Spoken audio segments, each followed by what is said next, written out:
Hello and welcome to a brand new video in my Ratropolis guide series. This is episode 2. This will be covering economy cards and maybe military cards depending on how long it takes me to get through all of these, but I expect this episode to just be economy cards.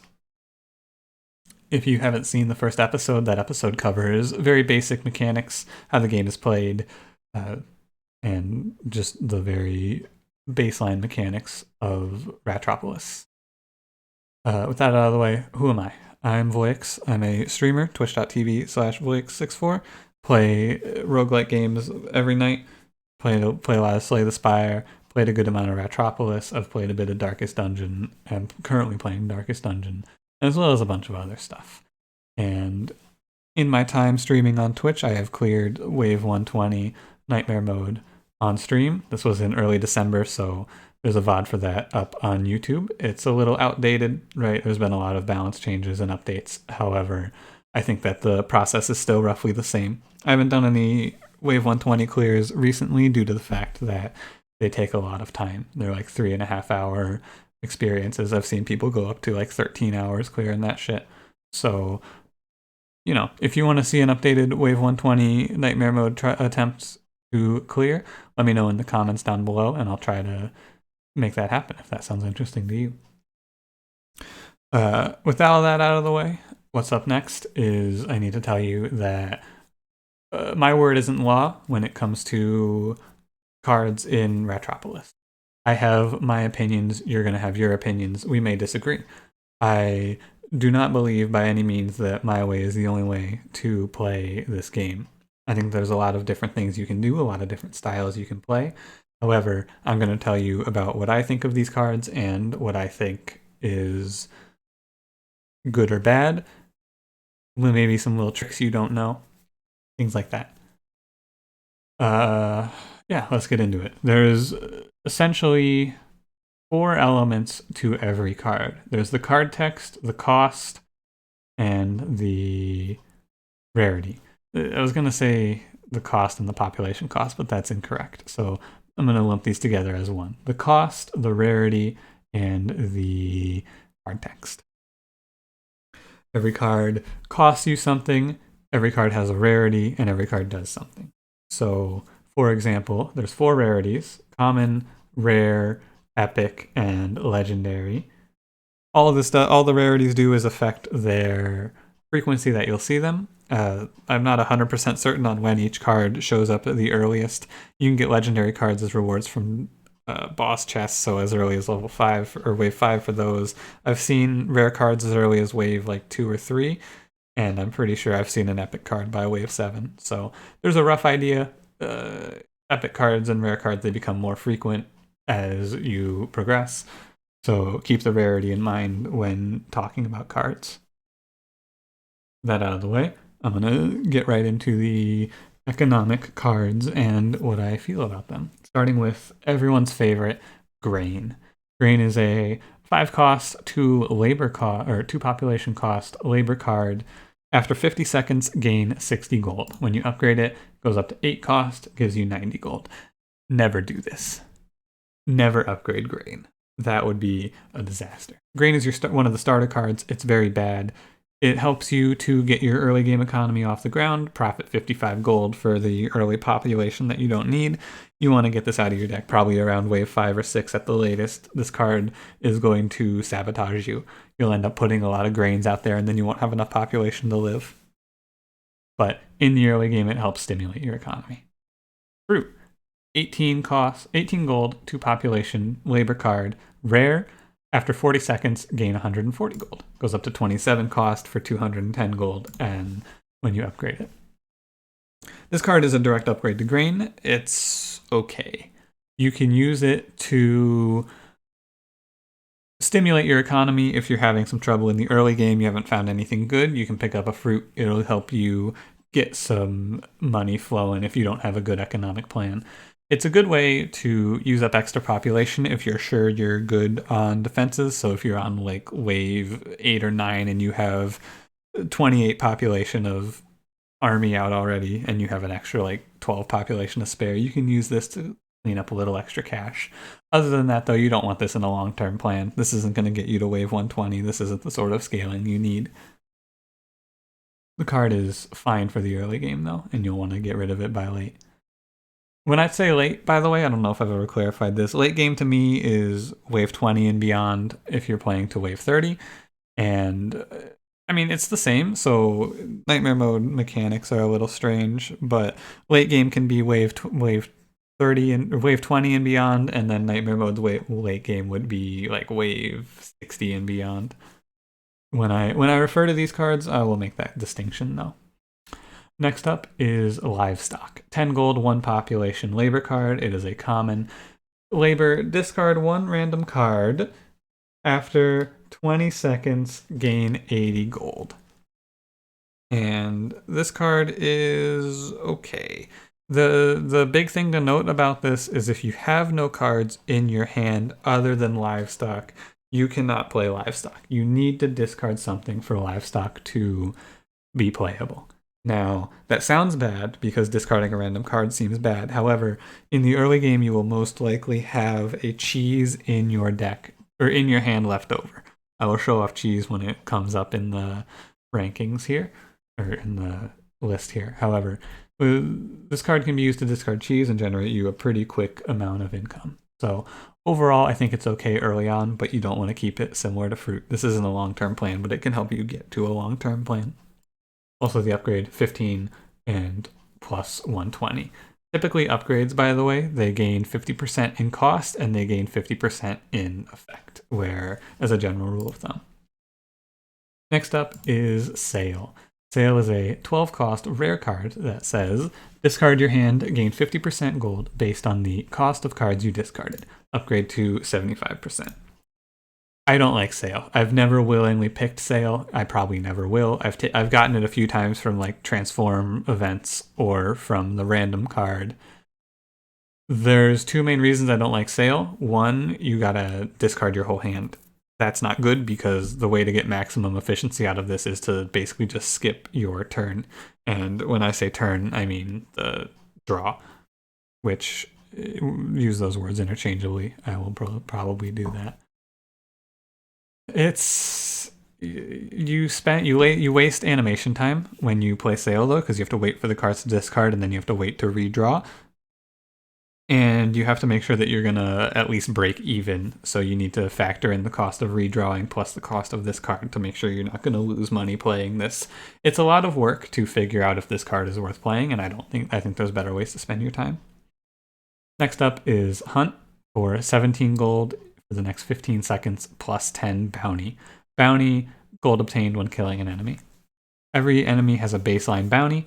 I think it's like 3 up to a certain number for some of the bosses.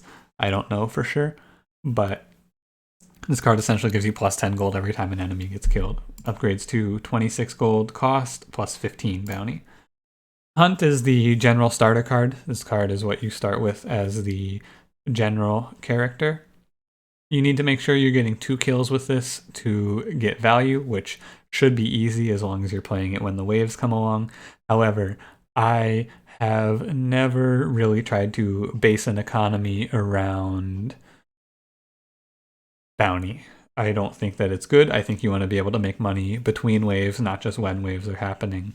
And typically I try to make my economic plan for the mid to late game 1 or 2 cards, so there's not room for this. However, in the early game, I think that bounty is okay. Like, it's fine to help stimulate your economy, similar to how any of the labor cards are fine to stimulate your economy, but as a long-term plan, you don't want them.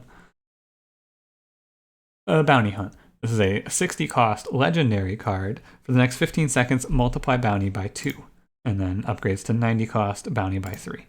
The only time I've ever actually used Bounty Hunt is to get the achievement for getting 999 gold from a kill. That is an important thing that I didn't mention. Bounty caps at 999. You can't get more than 999 from killing an enemy, as far as I've seen. Maybe they've changed that in recent days and I'm wrong, but I'm pretty sure it caps at 999 instead of a much larger number.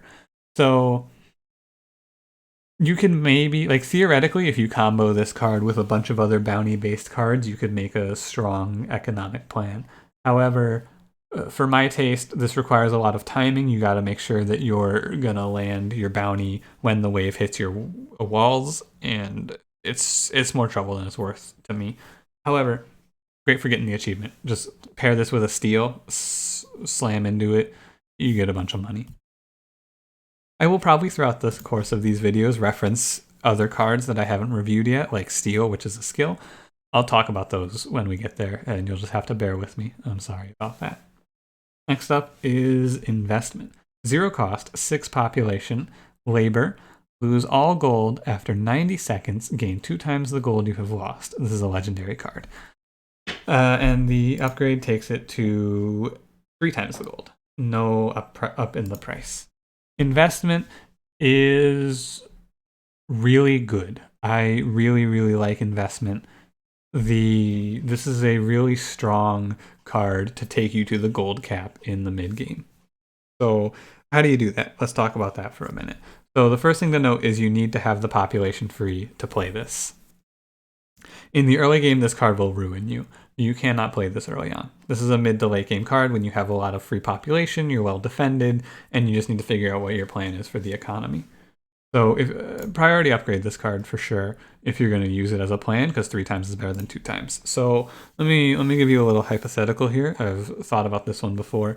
Say you have, let's say, 2,000 gold saved up from playing whatever, like cheese and Potter over the course of the run, right? You play an investment.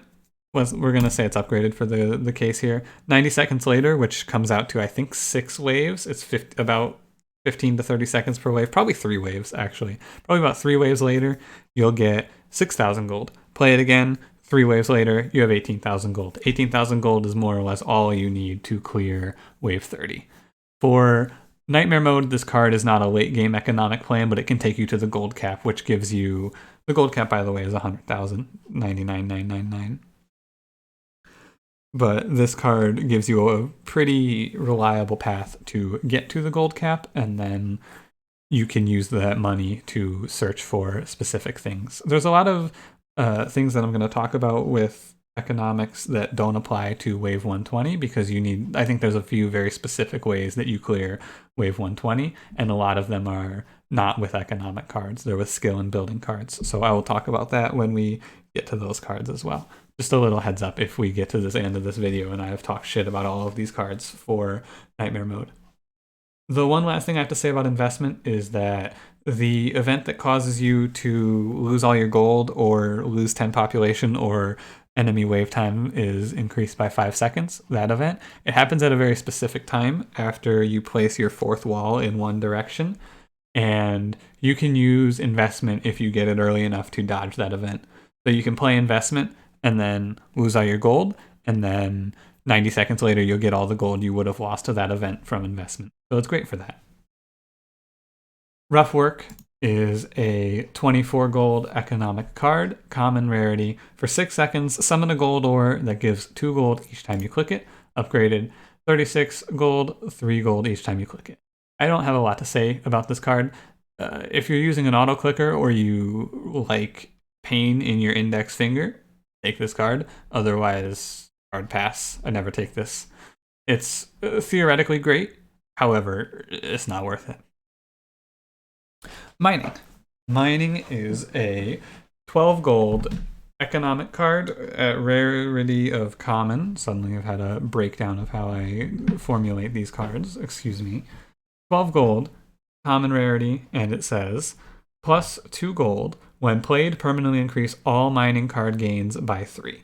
So you play mining for 12 gold, costs you 2 gold, or you gain 2 gold. The next time you play mining, it'll be 5 gold. If you have multiple minings, this affects stacks, so you gain the plus 3 across all of your mining cards. Excuse me. I'm gonna take a drink of water here. Much better. If you get an early mining, I think mining before wave 4 is always worth taking. You can also combo mining with steel for a very slick infinite, which I'll talk more about when we get to steel. The upgrade, by the way, mining costs 18. The mining card gains increase by 5, and it gets plus 1 gold on the base. If you get 1 or 2 minings early, they can single-handedly carry your economic plan, and I think that this card is worth upgrading for a pretty significant reason. What you can do with mining is every wave, the cost to redraw increases by 20. If you upgrade mining, you need to play mining 4 times per time through the deck, or 4 times per wave to keep it ahead of the redraw cost, which will mean that if you upgrade this off of the first chest, ideally, the first chest that gives an upgrade, you will get this mining to a point where it can single-handedly control your economy for you. I think it's good for that reason. I think this is a great economic card, but it is extremely dead if you see one of these past like wave 8 or 9, because you need to be able to play this a lot of times, and the only way to do that is with fast redraws or a steal. Next up is Potter. 17 gold, common rarity, plus 10 gold per card in your hand, upgrades to 26 gold cost, plus 15 gold per card in your hand. This card's okay. It's a starter card. It's one of the cards that you start with in your deck as every character. It generates you 33 gold every time you play it, if you play it optimally. With higher card draw, it's going to generate you more money, but, it's not really worth writing home about, right? This is a card that is fine. You want to get rid of this and replace it with a better economic plan, but as a starter, it's okay. Sometimes I have upgraded this in real desperate times, but I wouldn't recommend it. Next up is Cheese. 40 gold, common rarity, plus 30 gold for each cheese card in your hand. Cheese you start with 3 of in your deck. It is... it's okay. Initially, I would have told you that this card is really, really bad and you want to remove this as fast as possible. However, I think that of the starters, Cheese actually is better to keep in than Potter. So the thing is, when you remove your first cheese, the value of the other cheeses, they basically become worthless depending on how many cards you've added to the deck. So the main issue that you run into is with 3 cheeses, you can kind of like, you'll more or less draw 2 every time you redraw. Sometimes you'll draw 3, sometimes you'll draw 1, but most commonly you'll draw 2, and that can be okay. Like this is one of the cards that carries your early game pretty heavily. I think I got baited into thinking that they were really bad, but in reality, I think Potter is worse. However, you need to make sure that you're set for your economy, because as soon as you remove the first one of these, it all falls apart. Like the other 2 basically become curses. I don't think I showed the upgrade, by the way. It becomes 60 gold, 45 gold per card in your hand. The other thing to note is that if you only have 1 cheese in your hand, you lose money by playing this. It costs you 10 gold to play this. You'll only ever play cheese when you have 2 or more in your hand. Lottery. Card is 16 gold to play. Blue rarity, aka rare. 30% chance to gain gold equal to 10 times the tax.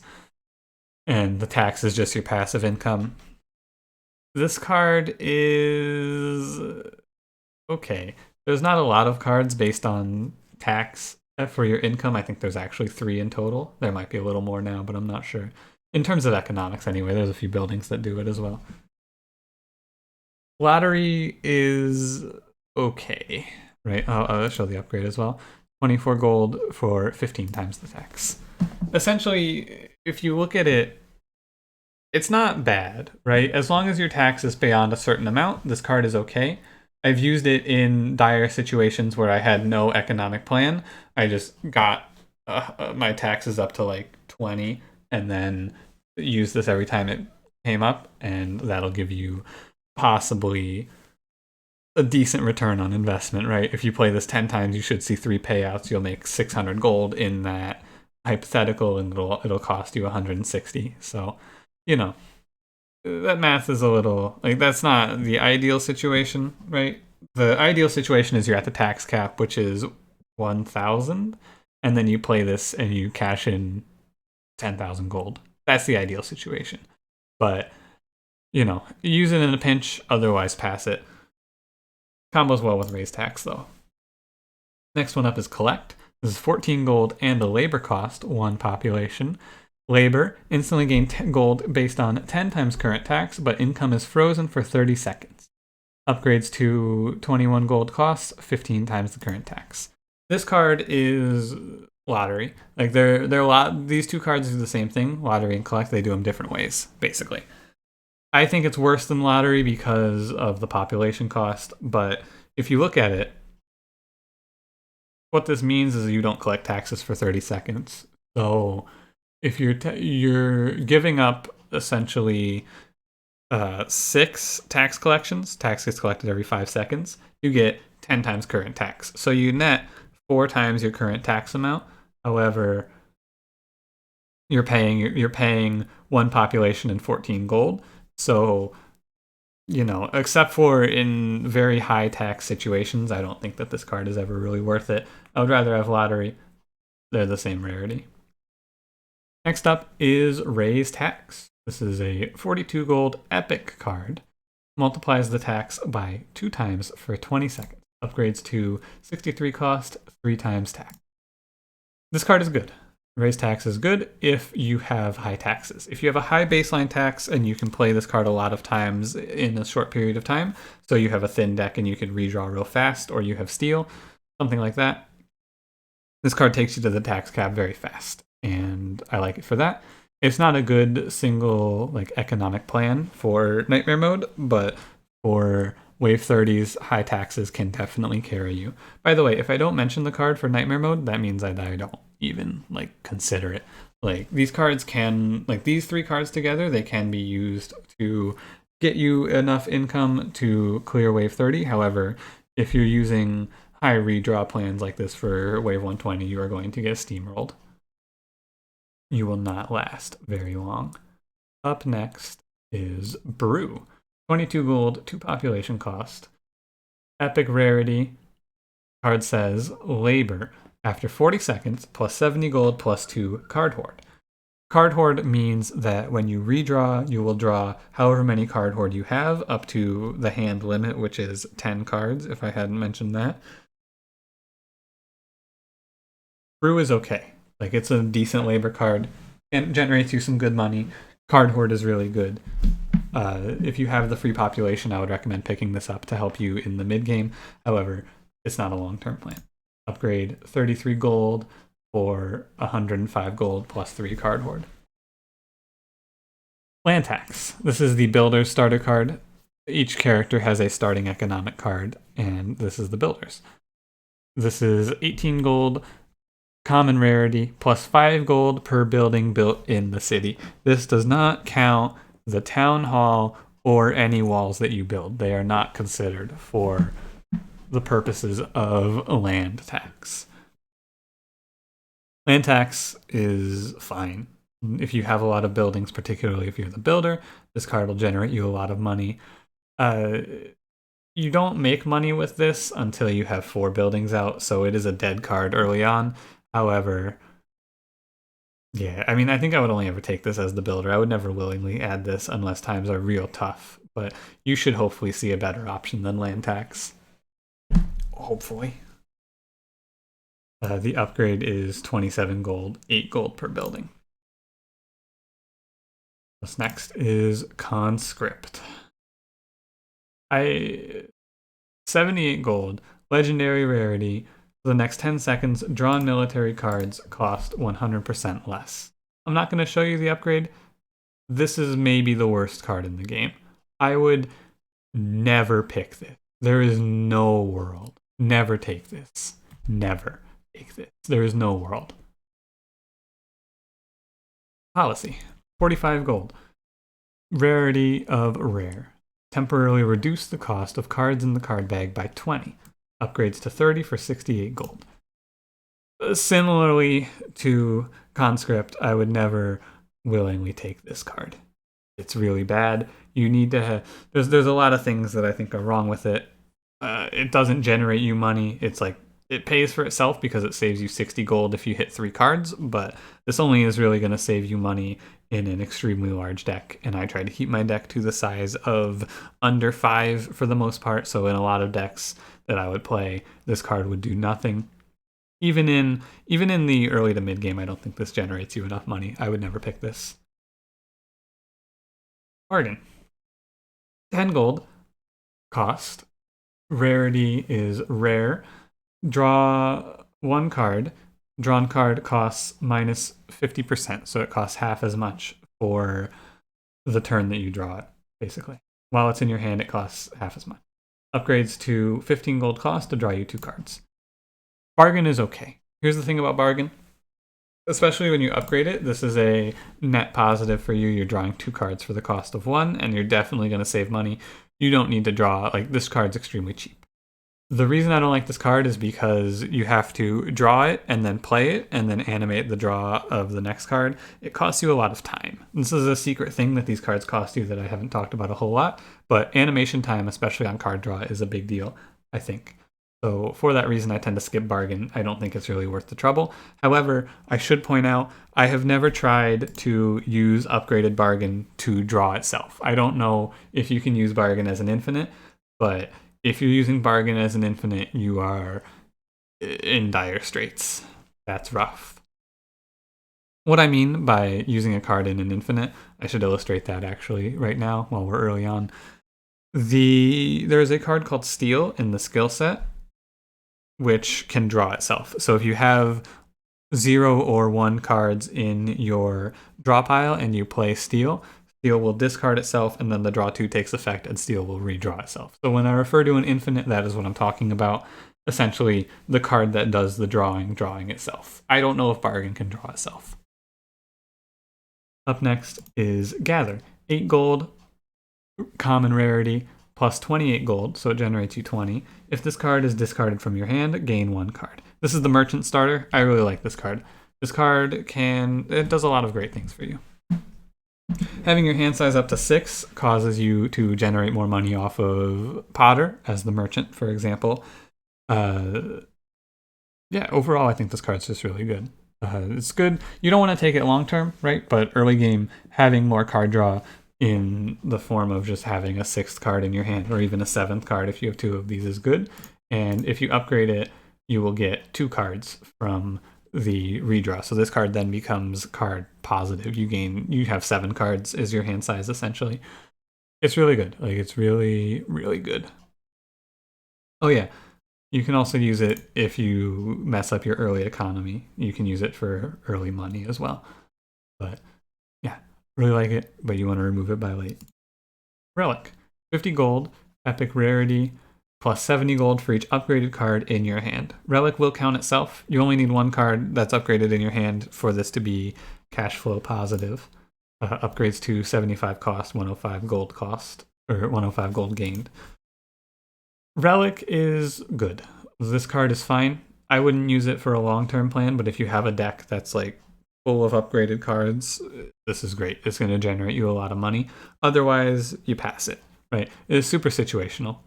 If you've had a Smith since turn 2 and you're upgrading everything, cool. Otherwise, pass.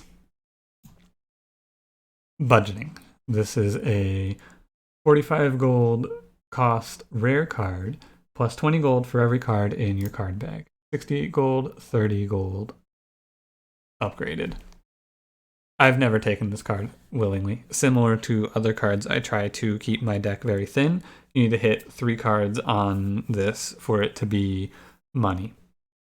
One of the important things to note is that the biggest reason that I do not like this card, say you have 8 cards in your deck, right? That's not an uncommon number. I think you start with 7. So say you add this early on. You will draw 5. If you hit budgeting, then you gain a total of 15 gold. If you miss budgeting, then you will draw 3, then you'll draw 2 more, you'll gain 15 gold. Essentially, this card, in the best cases, it's going to generate you a very small amount of money, unless you're running a very, very large deck. Like if you have a 20 card deck, then this card can do something for you. But you have to draw it at the front half of the deck. Overall, pass. Experiments. 12 gold, common rarity, for the next 15 seconds, plus 40 gold for each skill card used. Upgrades to 18 cost, 60 gold per skill card. Experiments is the Scientist's starter card. I don't play a whole lot of the Scientist, so I don't really know the applications of it with him. However, what I do know is that if you go infinite with this card and Steel, it generates you a lot of money. It can also soften the blow if you're doing something shenanigan-y with reuse, because it will essentially pay for the cost of most skills, or at least lessen the amount of money you spend. It's great if you're going heavy into skills, you have a lot of card draw.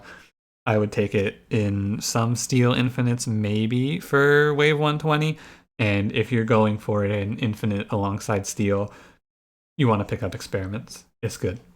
Now, there are some cards, as I mentioned in the last video, they just released the Navigator right before I was starting to prepare myself to make these videos. So there are some cards here that I have not played with and do not have thoughts on. Pillage, Corruption, and Defense Expenses, and there are some cards that I have not unlocked. That being said, I will give my initial thoughts on these cards, and then I'll play with them some more, and in the daily Let's Plays, I will give an official feeling towards them as I use them. But no, I have no experience with this card. It's you know, maybe I should have played these, but it's too late now. 30 minutes into this recording, I ain't stopping now. Take a drink before I finish this out.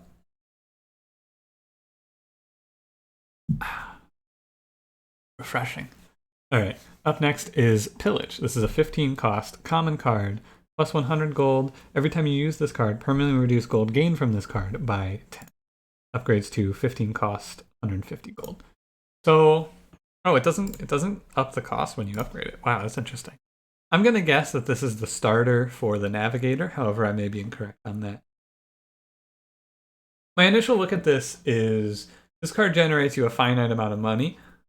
I think that's kind of interesting. It gives you a lot of money early on and then falls off super hard. There's one thing that I will say about this card that I'll be interested to see. I'm interested to know if you upgrade it, if it goes to plus 50 of what you're at. So if you're at 30, does it go to 80 or does it go to 150? Because that could really extend the lifespan of this card. Otherwise, it generates you, I don't know, I'm not going to do 100 plus ... all the way down to 20, but it generates you an interesting amount. Cool card. I like it. Especially if it's a starter. Herb. This is a 16 cost, 2 population labor card, rarity of rare. Labor, after 40 seconds, plus 50 gold, restore 40% HP to all military units. Upgrades to 60% HP, 75 gold, 24 cost.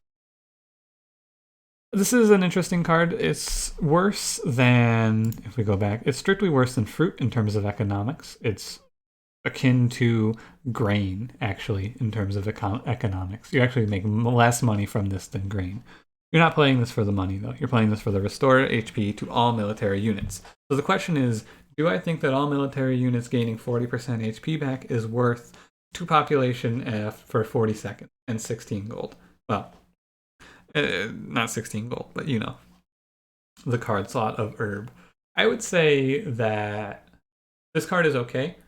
I would not often want to take this. However, if you're finding that you're losing a lot of military units, it's not bad. Like, having a heal of some sort is okay in the early game to save you money. This card mostly saves you money in the number of militia's life that it'll save. Long term, though, you'll want to remove this, but it might be okay. I don't know. I haven't played a ton with it. I think that ideally there's better options for healing. Aid Station, Medic maybe even is better. Maybe not Medic. I don't know. There's better options for healing. Vampirism, things like that. So if you really want to heal your units, you can't stand to see your boys die, pick this up. Otherwise, wait for a better healing option, I think. Corruption, 60 gold. Epic rarity, reduce 30% HP of target group, plus 20 gold for every health unit reduced unit. So I haven't played with this card. This is another new card. I'm reading this card as hurt a target wall for 30% off of all units and gain 20 gold per unit hurt. If that's the case, this card, you have to hit 4 units to break even. I probably wouldn't take this too often, but I could see some applications with it if you have a real big army. See what the upgrade does. 90 gold, 30 gold. Okay. Very, very similar. Very linear upgrade. Yeah, I don't know. Probably wouldn't want to take this too much, but I'll definitely play with it and see. Defense expense. 40 gold, plus 20 gold for every military card you have. Blue rarity, aka rare. 30, 60. Defense expenses, this is another new one. I don't think this is good. I think that this card is a pass. Definitely leaning towards pass on this card pretty heavily. The main problem that this card runs into is to break even, you need to have 3 military cards in your deck. Or to gain money, you need to have 3 military cards in your deck. I mean, outside of the first one you add, I think that there is not many times where you're going to want to have 3 military cards in your deck. Typically want to keep a like specialized army of like 2 specific good military cards that you stack up and not a lot of military cards. But maybe there's a big deck strategy you could use with this. I doubt it though. I really doubt it. Funeral. 36 gold. Blue rarity, which is rare. For the next 15 seconds, plus 30 gold for every friendly unit death. Upgrades to 54 and 45. I've never taken this card. I will say straight, I've never played with this card. I think this is just awful. I cannot imagine a circumstance where I would want this card. It is so hard for me to see a world where I would take it. That's all I can say. I would never want it. But maybe I'm wrong. But I really, really struggle to see a world where this card ever even generates you money. Forbidden Trade. 35 gold. Common. Soul Siphon. Every soul obtains plus 10 gold. Soul Siphon means that while this card is in your hand, it gains soul. Soul Siphon? Okay, yeah. I understand. They all say Soul Siphon. Sorry, the wording on this confused. I understand how this works though. When this card is in your hand, every time a unit is killed, it gains soul. There are other ways to gain soul. For example, the next card in the set, or the Shaman Hero Power. This is the Shaman Starter card. I'll show the upgrade too. 53 cost, plus 15 gold. There's one thing that I think is interesting about Forbidden Trade. I think that if you have an infinite, this card gets a lot better because you will not be redrawing. You'll just be playing steel plus whatever card you're using infinite with it. And Forbidden Trade can just sit there and you will gain, it'll stack up pretty high. In that situation, this card is pretty cool. Outside of that, pass, pretty much, is how I feel about it, because you need to have a lot of units die.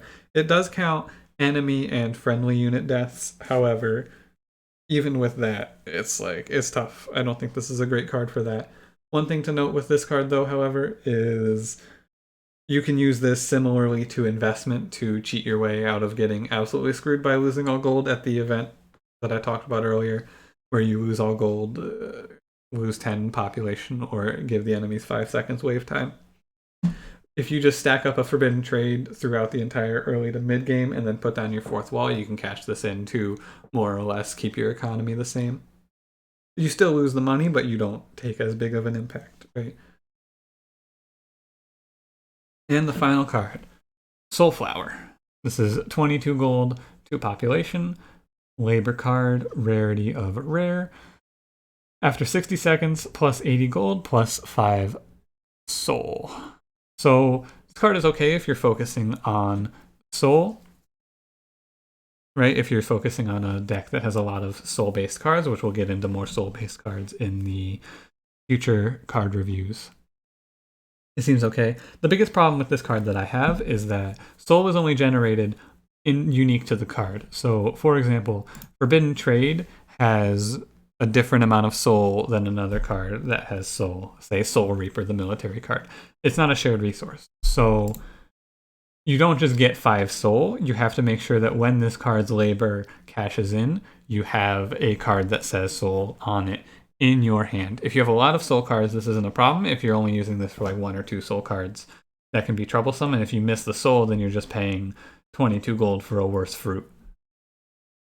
What's the upgrade, by the way? Forgot that. 33 cost, 60 seconds, 120 gold, and 8 soul. Yeah. Then there's 2 more cards that I have not unlocked yet. These are navigator specific, as I've been talking about. That's that though. That's all the economy cards. This took me 40 minutes, which is 30 minutes more than my projected 10 minutes, but I have a lot to say about these cards. I think there's a lot to go over. If you notice, I didn't really pick any of these economic cards for a Wave 120 Nightmare Mode clear. If you're dedicated to any, like if you feel like you need an economic card in your Wave 120 clear, I think the only card in here that you could theoretically use is Experiments. Relic could also work. For me, when I'm doing Wave 120 clears, I'm doing a Steel Infinite almost every time because the Nightmare Mode modifiers ruin redrawing very quickly. Like they very, very quickly ruin redrawing, and the only way around it is to Steel Infinite, in my opinion. And for that reason, Experiments or Relic are what I would stick with. However, I will be showing you a different economic plan in the building section, actually. So look forward to that in 2 episodes. Next episode will be the military cards, hopefully a little bit shorter. I think there's a lot to say about economic cards. I think there's less to say about military cards. Thanks for watching. If you stuck it out with me for the whole 40 minutes, I'm sorry that this video was so long, but I have a ton to say. If you enjoyed, leave a comment. Let me know. I would really appreciate it. Or hit me with a like. Check me out on Twitch. Talk about Ratropolis. If you don't want to live tweet me, go over to my Twitch and be like, hey, idiot, hate this opinion, and I'll tell you why I think that in real time. You can give me a counterpoint, and I'll go, you're right. But truly, if you made it this far, thank you for watching. It means more than you will ever know. And hope to see you in the next video. Have a good one.